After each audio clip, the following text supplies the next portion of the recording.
Pour la première fois depuis 10 ans, la loi de finances complémentaire 2021 a été publiée dans le journal officiel sans aucun débat public en l'absence d'un Parlement. Cette publication a créé une vive polémique. D'ailleurs, le parti d'Asturien libre de Abir Moussi a manifesté devant le siège de la présidence du gouvernement et a mis en garde le président contre toute tentative de publication autoritaire et unilatérale des décrets-lois pouvant porter atteinte aux libertés. Nous sommes contre la loi de finances. Cette loi est inapplicable et illusoire. Et c'est pareil pour le projet de loi des finances. Pour nous, le président tunisien est aujourd'hui responsable de cette démarche qui va affamer davantage les Tunisiens et qui va mener la Tunisie vers la faillite, car il a été impliqué dans le système de défaillance.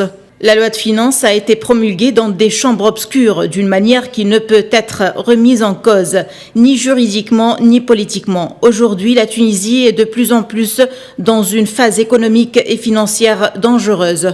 Dans le même cadre, l'économiste Rida Shkondeli a dénoncé le manque de transparence entourant la loi de finances complémentaire telle que publiée dans le journal officiel tunisien.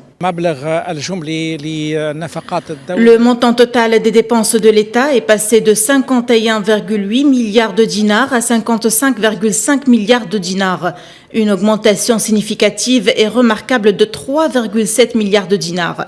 Le déficit budgétaire est aujourd'hui de 9,8 milliards de dinars. Et là, je pense qu'il y a des problèmes majeurs au niveau du comblement de ce déficit, car les solutions sont presque limitées et nous sommes encore en période exceptionnelle.